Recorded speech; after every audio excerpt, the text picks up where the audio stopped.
ರಾಮಾಯಣದಲ್ಲಿ ಬರುವ ಪ್ರತಿಯೊಂದು ಪಾತ್ರವೂ ಕೂಡ ಅದರಿಂದ ನಮ್ಮ ಜೀವನಕ್ಕೆ ಕಲಿಯೋದು ಏನಾದರೂ ಒಂದು ಇದ್ದೇ ಇರುತ್ತೆ. ರಾಮ ಎಲ್ಲ ವಿಚಾರದಲ್ಲೂ ಆದರ್ಶ, ಸೀತೆ ಕೂಡ ಆದರ್ಶ, ಲಕ್ಷ್ಮಣ ಕೂಡ, ಹನುಮ ಕೂಡ. ಹೀಗೆ ಈ ರಾಮಾಯಣದ ಪಾತ್ರಗಳು ಹಾಗೆ ನಮ್ಮ ಜೀವನ ಹೊಂದಿಸ್ಕೊಳ್ಳೋದು ಹೇಗೆ, ಅದರಿಂದ ಕಲಿಯೋದೇನು ಅಂತ.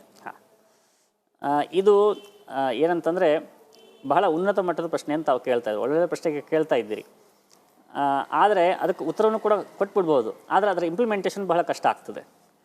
ಇಂಪ್ಲಿಮೆಂಟೇಷನ್ ಕಷ್ಟ ಆದಂತಹ ವಿವರಣೆಯನ್ನು ಕೊಟ್ಟರೂ ಕೂಡ ಪ್ರಯೋಜನ ಇಲ್ಲ. ಹಾಗಾಗಿ ಇಂಪ್ಲಿಮೆಂಟೇಷನ್ ಸುಲಭವಾದಂಥ ಇದನ್ನು ಉತ್ತರವನ್ನು ಕೊಡ್ತೀವಿ ನಾವು. ಯಾಕಂದರೆ ಈಗ ನೋಡಿ, ವೆಸ್ಟರ್ನ್ ಸೊಸೈಟಿನಲ್ಲಿ ಸೆಲ್ಫ್ ಹೆಲ್ಪ್ ಅಥವಾ ಮೋಟಿವೇಶ್ನಲ್ ಸ್ಪೀಕರ್ಸ್ ಇತ್ಯಾದಿ ದೊಡ್ಡ ಇಂಡಸ್ಟ್ರಿಯಾಗಿ ಈ ಸೆಲ್ಫ್ ಹೆಲ್ಪ್ ಅನ್ನುವಂಥದ್ದು ತುಂಬ ದೊಡ್ಡ ಇಂಡಸ್ಟ್ರಿಯಾಗಿ ಬೆಳೆದು ನಿಂತಿದೆ. ಆದರೆ ಸೆಲ್ಫ್ ಹೆಲ್ಪ್ ಅಥವಾ ಮೋಟಿವೇಶನ್ ಅನ್ನುವಂಥದ್ದು ಕೆಲವು ಕಾಲಗಳು ಮಾತ್ರ, ಸ್ವಲ್ಪ ಸಮಯ ಮಾತ್ರ ವರ್ಕ್ ಆಗ್ತದೆ. ಆಮೇಲೆ ಮತ್ತೆ ಡಿಮೋಟಿವೇಟ್ ಆಗೇ ಆಗ್ತಾರೆ, ಡಿಪ್ರೆಸ್ ಜನ ಆಗೇ ಆಗ್ತಾರೆ ಅನ್ನುವಂಥ ಸೈನ್ಸನ್ನು ಇತ್ತೀಚೆಗೆ ಜನ ಕಂಡುಕೊಳ್ತಾ ಇದ್ದಾರೆ. ಹಾಗೆ ನಾವು ರಾಮಾಯಣದ ಕೆಲವೊಂದು ಪಾತ್ರಗಳಿಂದ ನಾವು ಮೋಟಿವೇಶನನ್ನು ತೊಗೊಂಡ್ಬಿಟ್ಟು ಬದಲಾಗಬೇಕು ಅಂತ ಪ್ರಯತ್ನ ಪಡ್ತೀವಿ. ಮತ್ತು 2 ವರ್ಷಗಳ ನಂತರ ಮತ್ತೆ ನಾವು ಡಿಪ್ರೆಸ್ ಆಗಿರ್ತೀವಿ ಅಥವಾ ಬೇರೆ ಏನೋ ಆಗಿರ್ತೀವಿ. ಹಾಗೆ ಅದೇನಂತಾರೆ, ಚೆರಿ ಪಿಕ್ಕಿಂಗ್ ಮಾಡಿ ನಾವು ಕ್ವಾಲಿಟಿಗಳನ್ನು ತೊಗೊಂಡ್ರೆ ಬಹಳ ಕಷ್ಟ ಆಗ್ತದೆ. ಹಾಗಾಗಿ ಹೋಲಿಸ್ಟಿಕ್ ಅಂಡರ್ಸ್ಟ್ಯಾಂಡಿಂಗನ್ನು ನಾವು ಮಾಡ್ಕೊಳ್ಬೇಕಾಗ್ತದೆ. ಆ ಹೋಲಿಸ್ಟಿಕ್ ಸಂಪೂರ್ಣ ಗ್ರಹಿಕೆ, ರಾಮಾಯಣದ ಗ್ರಹಿಕೆ ಏನು, ಅದರ ಸಾರ ಏನು ಅನ್ನುವಂಥದ್ದನ್ನು ಗ್ರಹಿಸಿಕೊಂಡು ಅದಕ್ಕೆ ತಕ್ಕಂತೆ ನಮ್ಮ ಜೀವನವನ್ನು ನಾವು ಬದಲಾಯಿಸ್ಕೊಳ್ಳೋದು ಒಂದು ಹಂತ. ಆದರೆ ನಮ್ಮ ಜೀವನವನ್ನು ಮಾತ್ರ ನಾವು ಬದಲಾಯಿಸ್ಕೊಳ್ಳಿಕ್ಕೆ ಹೋದರೆ ಸಾಧ್ಯ ಆಗೋದಿಲ್ಲ. ಉದಾಹರಣೆಗೆ, ನಾವು ಒಂದು ಕುಟುಂಬ ಅನ್ನುವಂಥ ಒಂದು ಸಂಸ್ಥೆಯಲ್ಲಿ ಇರ್ತೀವಿ.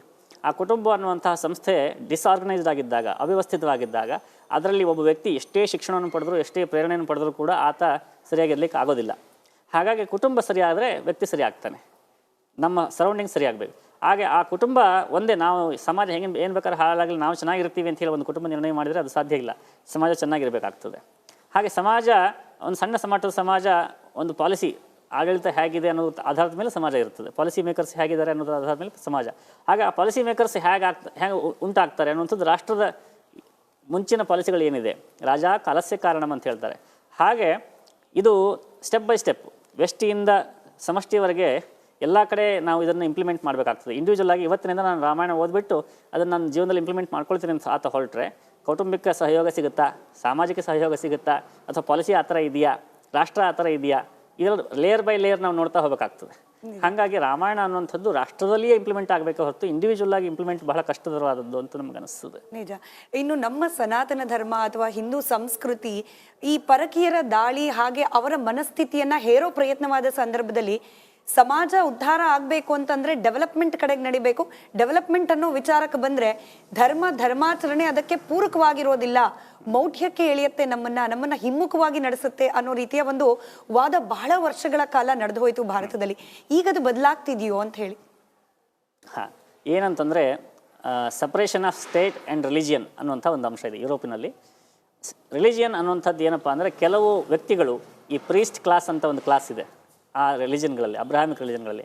ಆ ಪ್ರೀಸ್ಟ್ ಕ್ಲಾಸ್ನವರು ನಮ್ಮ ಹಿಡಿತದಲ್ಲಿಯೇ ಇಡೀ ಸಮಾಜ ಇರಬೇಕು ಅನ್ನೋ ಕಾರಣಕ್ಕೋಸ್ಕರ ರಾಜರುಗಳನ್ನು, ಆ ರಿಲಿಜಿಯನ್ ನಂಬಿಕೆಗಳನ್ನು ಉಳ್ಳಂಥವರನ್ನೇ ರಾಜರುಗಳನ್ನಾಗಿ ಅವರು ಆಯ್ಕೆ ಮಾಡ್ಕೊಳ್ತಾ ಇದ್ದರು. ಆ ರಾಜರು ಆ ಪ್ರೀಸ್ಟ್ ಕ್ಲಾಸ್ನ ಹೇಳಿದಂಥ ವಿಷಯಗಳನ್ನು ಅನುಸರಿಸ್ತಾ ಇದ್ರು. ಹಾಗಾಗಿ ಕೇವಲ ನಂಬಿಕೆಯ ವಿಷಯವಲ್ಲ, ಉಪಾಸನಾ ಪದ್ಧತಿ ಅಲ್ಲ, ಪಾಲಿಸಿ ಮೇಕಿಂಗ್, ಇಂಡಸ್ಟ್ರಿಯಲ್ ಪಾಲಿಸಿ ಇರಬಹುದು, ಸೋಷಿಯಲ್ ಪಾಲಿಸಿ ಇರ್ಬೋದು, ವಿವಾಹ ವಿಚ್ಛೇದನಿತ ಕೌಟುಂಬಿಕ ಕಾನೂನುಗಳಿರ್ಬೋದು, ಎಲ್ಲವೂ ಕೂಡ ಆ ರಿಲಿಜಿಯನ್ಗೆ ಸಂಬಂಧಪಟ್ಟಂಥ ಕಾನೂನುಗಳೇ ಆಗಿರ್ತಿದ್ವು. ಹಾಗಾಗಿ ಆ ರಿಲಿಜನ್ ಹೇಗೆ ಬಯಸ್ತಿತ್ತೋ ಹಾಗೆ ಸಮಾಜ ನಡೀತಿತ್ತೇ ಹೊರತು ಸಮಾಜದ ಉತ್ಕರ್ಷ ಅನ್ನುವಂಥದ್ದು ಆಗ್ತಿರಲಿಲ್ಲ. ಆ ಕಾರಣಕ್ಕಾಗಿ ಸಪ್ರೇಷನ್ ಮಾಡಬೇಕು, ಸ್ಟೇಟೇ ಬೇರೆ, ರಿಲಿಜಿಯನ್ನೇ ಬೇರೆ, ಧರ್ಮವನ್ನು ರಾಜಕೀಯದಲ್ಲಿ ತರಬಾರ್ದು. ಆ ಧರ್ಮ ಶಬ್ದ ಅಲ್ಲಿ ತಪ್ಪಾಗಿ ಬಳಸ್ತಾ ಇದೆ, ನಮ್ಮ ಅನುವಾದ ತಪ್ಪಾದ ಅನುವಾದ ಅದು. ರಿಲಿಜಿಯನ್ನು ಮತ್ತು ಪಾಲಿಟಿಕ್ಸು ಬೇರೆ ಬೇರೆ ಆಗಿರಬೇಕು ಅನ್ನುವಂಥ ಒಂದು ದೊಡ್ಡ ಹೋರಾಟ ನಡೆದು ಅದು ಕೊನೆಗೆ ಬೇರೆ ಆಯ್ತಲ್ಲಿ. ಇಲ್ಲಿ ನಮ್ಮಲ್ಲಿಯೂ ಹಾಗೇ ಆಗಬೇಕು ಅನ್ನುವಂಥ ಒಂದು ಮೊಂಡುವಾದ ಕೆಲವರದ್ದು. ಆ ಮಂಡುವಾದಕ್ಕೆ ಕಾರಣ ಏನಂತಂದರೆ, ಹಿಂದೂ ಧರ್ಮವು ಕೂಡ ಆ ರೀತಿಯಾದಂಥ ಒಂದು ರಿಲಿಜಿಯನ್ನು, ಇಲ್ಲಿ ಒಂದು ಪ್ರೀಸ್ಟ್ ಕ್ಲಾಸು ಅಂತಿದೆ, ಆ ಪ್ರೀಸ್ಟ್ ಕ್ಲಾಸು ಅಡ್ಮಿನಿಸ್ಟ್ರೇಷನನ್ನು ಇನ್ಫ್ಲೂಯೆನ್ಸ್ ಮಾಡುತ್ತೆ, ಆ ಇನ್ಫ್ಲೂಯೆನ್ಸ್ ಆಗಿ ಪಾಲಿಸಿಗಳು ನಿರ್ಮಾಣ ಆಗ್ತವೆ ಅನ್ನುವಂಥದ್ದು ಒಂದು. ಇನ್ನೊಂದೇನೆಂದರೆ, ಹಿಂದೂ ಧರ್ಮದ ಸ್ವರೂಪವೇ ಭಿನ್ನ, ಈ ಅಬ್ರಾಹಮಿಕ್ ರಿಲಿಜನ್ಗಳಿಗಿಂತ ಭಿನ್ನ. ಹಾಗಿರುವಾಗ ಇದು ಧರ್ಮದ ವ್ಯಾಖ್ಯಾನವನ್ನು ನೀವು ನೋಡಿದ್ದೆ ಆದರೆ, ಯಥೋಭ್ಯುದಯ ನಿಶ್ರೇಯಸ ಸಿದ್ಧಿಸ್ಸ ಧರ್ಮ, ಎಲ್ಲಿ ಅಭ್ಯುದಯ ಮತ್ತು ನಿಶ್ರೇಯಸ್ಸು ಎರಡೂ ಉಂಟಾಗ್ತದೆಯೋ ಅದು ಧರ್ಮ ಅಂತ ಹೇಳ್ತದೆ. ಹಾಗಿರುವಾಗ ನೇಚರ್ ಆಫ್ ರಿಲಿಜಿಯನ್ನಲ್ಲೇ ವ್ಯತ್ಯಾಸ ಇರುವಾಗ ಸೇಮ್ ಲಾ ಇಲ್ಲಿ ಅಪ್ಲೈ ಆಗೋದಿಲ್ಲ, ಅಥವಾ ಸಮಾನ ಸಿದ್ಧಾಂತ ಇಲ್ಲಿ ಅಪ್ಲೈ ಆಗೋದಿಲ್ಲ. ಇದು ಇತ್ತೀಚೆಗೆ ಸ್ವಲ್ಪ ಅವೇರ್ನೆಸ್ ಬರ್ತಾ ಇದೆ. ಮುಂಚೆ ಈ ಅವೇರ್ನೆಸ್ ಇರಲಿಲ್ಲ. ಯಾಕಂದರೆ ಸಂಪೂರ್ಣ ಶಿಕ್ಷಣದ ಮೇಲೆ ಹಿಡಿತ ಅವ್ರದ್ದೇ ಆಗಿದ್ದರಿಂದ ಇರ್ತಿರ್ಲಿಲ್ಲ. ಈಗ ಈ ಇಂಟರ್ನೆಟ್ ಇತ್ಯಾದಿ ಬಂದು ಗ್ಲೋಬಲ್ ಎಕ್ಸ್ಪೋಜರ್ ತುಂಬ ಜನರಿಗೆ ಸಿಗ್ತಾ ಇದೆ. ಹಾಗಾಗಿ ಇವತ್ತಿನ ಯುವಕರು ರಿಲಿಜಿಯನ್ ಬೇರೆ ಧರ್ಮ ಬೇರೆ ಅನ್ನುವಂಥ ಮಾತನ್ನು ಆಡ್ತಾರೆ. 10 ವರ್ಷ ಹಿಂದೆ ನಾವು ಕೂಗ್ಕೊಳ್ತಾ ಇದ್ವಿ ಈ ಮಾತನ್ನು, ಇವತ್ತು ಸಾಮಾನ್ಯ ಯುವಕರು ಆ ಮಾತನ್ನು ಹೇಳ್ತಾ ಇದ್ದಾರೆ. ಕಳೆದ 10 ವರ್ಷಗಳಲ್ಲಿ ಈ ರೀತಿಯಾದಂಥ ಬದಲಾವಣೆ ಆಗಿದೆ. ಇದು ಇನ್ನು ಮುಂದೆಯೂ ಕೂಡ ಬದಲಾವಣೆ ಆಗ್ತಾ ಹೋಗುತ್ತೆ ಅಂತ ನಮಗನಿಸುತ್ತೆ. ಸರಿ, ಎಜುಕೇಷನಲ್ಲಿ ಅಂದರೆ ಶಿಕ್ಷಣದಲ್ಲಿ ಧರ್ಮಗಳ ವಿಚಾರವನ್ನ, ಧರ್ಮದ ಆಚರಣೆಗಳ ವಿಚಾರವನ್ನ ಅಳವಡಿಸೋ ಅವಶ್ಯಕತೆ ಇದೆಯಾ ಅಂತೇಳಿ. ಯಾಕಂತಂದ್ರೆ ಹಿಸ್ಟ್ರಿ ವಿಚಾರಕ್ಕೆ ಕೈ ಹಾಕೇನೆ ಕೇಸರೀಕರಣ ಅನ್ನೋ ವಿವಾದ ಆಗೋಯ್ತು. ಮಕ್ಕಳಿಗೆ, ನಮ್ಮ ಮುಂದಿನ ಪೀಳಿಗೆಗೆ ಧರ್ಮ ಹಾಗೆ ಅದರ ಮೌಲ್ಯಗಳು, ನಾವು ಮಾರಲ್ ಸೈನ್ಸ್ ಅಂತ ಓದ್ತಿದ್ವಿ, ಅದು ಪ್ರತ್ಯೇಕ. ಧರ್ಮ, ನಮ್ಮ ಸನಾತನ ಸಂಸ್ಕೃತಿ, ಇದರ ತಿಳುವಳಿಕೆ ಶಾಲೆಗಳಲ್ಲಿ ಆಗೋದು ಅವಶ್ಯಕತೆ ಇದೆಯೇ ಅಂತ ಹೇಳಿ. ಇದು ಅಗೇನ್ ನಾವು ರಾಜಕೀಯವಾಗಿ ಕಮೆಂಟ್ ಮಾಡಬಾರ್ದು ಅಂತ ಅಂದ್ಕೊಳ್ತೀವಿ. ಆದರೂ ಕೂಡ ನಮ್ಮ ದೇಶದ ರಾಜಕೀಯದ ಹೊರತಾಗಿ ಇಲ್ಲ. ದೇಶದ ಬಗ್ಗೆ ಮಾತಾಡಬೇಕು ಅಂದರೆ ರಾಜಕೀಯದ ಬಗ್ಗೆ ಮಾತಾಡಲೇಬೇಕಾಗ್ತದೆ. ಹಾಗಾಗಿ ನಾವು ರಾಜಕೀಯದ ಬಗ್ಗೆ ಮಾತಾಡೋದಿಲ್ಲ ಅಂತ ಹೇಳಿ ತಪ್ಪಿಸ್ಕೊಳ್ಳಿಕ್ಕೆ ಆಗೋದಿಲ್ಲ. ಹಾಗಾಗಿ ಅನಿವಾರ್ಯವಾಗಿ ಮಾತನ್ನು ಹೇಳಲೇಬೇಕಾಗ್ತದೆ. ಏನು ಅಂತಂದರೆ, ಶಿಕ್ಷಣ ಅನ್ನುವಂಥದ್ದು ಕೇವಲ ಶಾಲೆಯಲ್ಲಿ ಸಿಗುತ್ತೆ ಅನ್ನುವಂಥದ್ದು ಒಂದು ತಪ್ಪು ಕಲ್ಪನೆ ನಮ್ಮಲ್ಲಿ. ಎರಡನೇದು ಅಂತಂದರೆ, ಯಾವ ಸರ್ಕಾರ ಬರ್ತದೋ ಆ ಸರ್ಕಾರ ಆ ಶಿಕ್ಷಣವನ್ನು ನಿಯಂತ್ರಣ ಮಾಡ್ತದೆ. ಇದಕ್ಕೆಲ್ಲ ಕಾರಣ ಏನಂದರೆ ಗೌರ್ಮೆಂಟ್ ಕಂಟ್ರೋಲ್ಡ್ ಎಜುಕೇಷನ್. ಮುಂಚೆ ಹೀಗಿರಲಿಲ್ಲ. ನಮ್ಮಲ್ಲಿ ಶಿಕ್ಷಣ ಅನ್ನುವಂಥದ್ದು ಸ್ವತಂತ್ರವಾಗಿರ್ತಿತ್ತು. ಸಮಾಜ ತನ್ನ ಶಿಕ್ಷಣವನ್ನು ತಾನೇ ಮಾಡ್ಕೊಳ್ತಾ ಇತ್ತು. ಪಾಲಿಸಿ ಮೇಕಿಂಗ್ ಇರ್ಬೋದು, ಪಠ್ಯಕ್ರಮ. ಹಳ್ಳಿನಲ್ಲಿ ಯಾರೋ ಜಮೀನು ಕೊಡ್ತಿದ್ರು, ಯಾರೋ ಸ್ಕೂಲ್ ಕಟ್ತಾಯಿದ್ರು, ಏನು ಪಾಠ ಮಾಡಬೇಕು ಅಂತೇಳಿ ಗುರುಗಳು ನಿರ್ಣಯ ಮಾಡ್ತಿದ್ರು. ಆದರೆ ಈಗ ಹಾಗಲ್ಲ.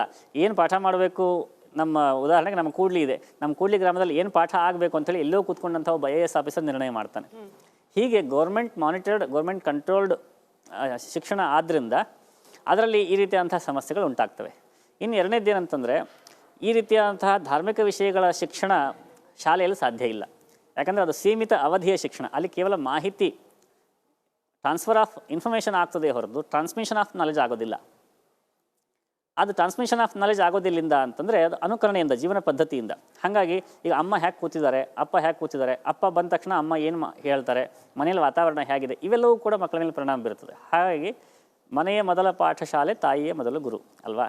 ಹಾಗಾಗಿ ಕುಟುಂಬಗಳ ಸ್ಥಿತಿ ಹೇಗಿದೆ ಅನ್ನೋದರ ಆಧಾರದ ಮೇಲೆ ಧಾರ್ಮಿಕ ಶಿಕ್ಷಣ ಆಗ್ತದೆ ಹೊರತು ಪ್ರತಿಯೊಂದನ್ನು ಶಾಲೆಯಲ್ಲಿ ಹೇಳಬೇಕು ಅಂತ ಹೇಳಿ ನಾವು ಶಾಲೆಗಳಲ್ಲಿ ಹೇಳಬೇಕಾದಂಥ ವಿಷಯಗಳನ್ನು ಸೇರಿಸ್ತಾ ಹನುಮಂತನ ಬಾಲ ಹಾಕಿ ಬೆಳೆದ್ಬಿಟ್ಟು ಅದು ಅವರಿಗೆ ಬರ್ಡನ್ ಆಗಿಬಿಡ್ತದೆ. ಸಿಲೆಬಸ್ ಅನ್ನುವಂಥದ್ದು ಬರ್ಡನ್ ಆಗುವಂಥ ಸಾಧ್ಯತೆ ಇರ್ತದೆ. ಹಾಗಾಗಿ ನಾವು ವೈಯಕ್ತಿಕವಾಗಿ ಶಾಲೆಯಲ್ಲಿ ಇಂಥ ವಿಷಯಗಳನ್ನೆಲ್ಲ ಹೇಳಬೇಕು ಅನ್ನುವಂಥ ಆಗ್ರಹವನ್ನು ನಾವು ಮಾಡೋದಿಲ್ಲ. ಕುಟುಂಬಗಳು ಇಂಥ ವಿಷಯಗಳನ್ನು ಹೇಳಬೇಕು ಅನ್ನುವಂಥದ್ದು ನಮ್ಮ ಆಗ್ರಹ. ಯಾಕಂದರೆ ಕುಟುಂಬವೇ ಭಾರತದ ಶಕ್ತಿ. ನಿಜ ನಿಜ.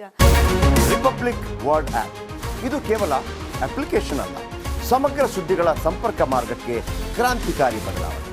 ರಿಪಬ್ಲಿಕ್ ವರ್ಲ್ಡ್ ಆ್ಯಪ್ ಕೇವಲ ಸುದ್ದಿ ಅಪ್ಲಿಕೇಶನ್ ಪರಿಚಯಿಸ್ತಾ ಇಲ್ಲ, ಬದಲಾಗಿ ಡಿಜಿಟಲ್ ಸುದ್ದಿ ಬಳಕೆಯ ಹೊಸ ಯುಗಕ್ಕೆ ನಾಂದಿ ಹಾಡ್ತಾ ಇದೆ.